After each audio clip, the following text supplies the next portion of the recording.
عمرۃ القضاء ذی قعدۃ الحرام 7 ہجری۔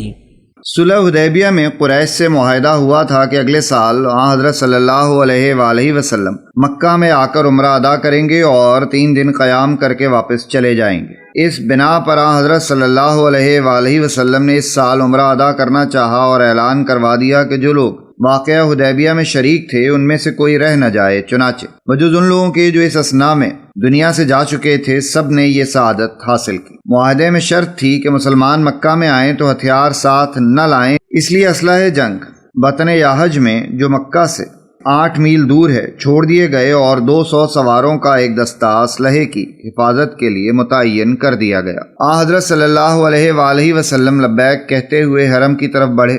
حضرت عبداللہ بن رواحہ رضی اللہ عنہ اونٹ کی مہار تھامے ہوئے آگے آگے یہ رجز پڑھتے جاتے تھے: کافروں سامنے سے ہٹ جاؤ، آج جو تم نے اترنے سے روکا تو ہم تلوار کا وار کریں گے، وہ وار جو سر کو خوابگاہ سر سے الگ کر دے اور دوست کے دل سے دوست کی یاد بھلا دے۔ صحابہ کرام اجمعین رضی اللہ عنہم کا جمع غفیر 7 برسوں کی دیرینہ تمنا اور فرض مذہبی بڑے جوش کے ساتھ ادا کر رہا تھا۔ اہل مکہ کا خیال تھا کہ مسلمانوں کو مدینے کی آب و ہوا نے کمزور کر دیا ہے۔ اس بنا پر آپ صلی اللہ علیہ وآلہ وسلم نے حکم دیا کہ لوگ طواف کے 3 پہلے پھیروں میں اکڑتے ہوئے چلیں۔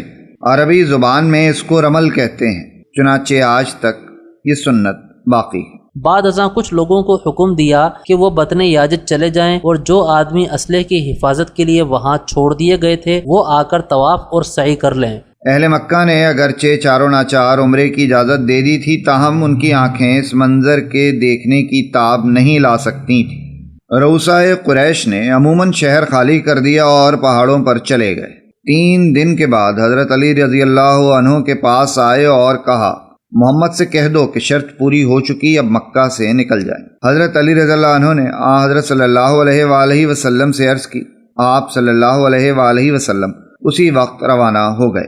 چلتے وقت حضرت حمزہ رضی اللہ عنہ کی صغیر السن صاحبزادی امامہ جو مکہ میں رہ گئی تھیں حضرت صلی اللہ علیہ وآلہ وسلم کے پاس چچا چچا کہتی دوڑتی ہوئی آئیں۔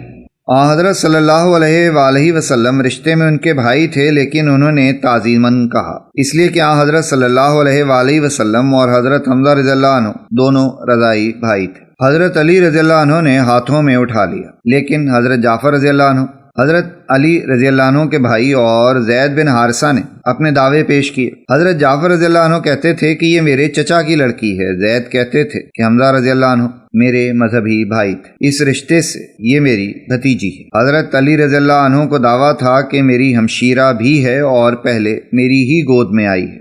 حضرت صلی اللہ علیہ وآلہ وسلم نے سب کے دعوے کو مساوی الدرجہ دیکھ کر ان کو اسما کی گود میں دے دیا، وہ امامہ کی خالہ تھیں۔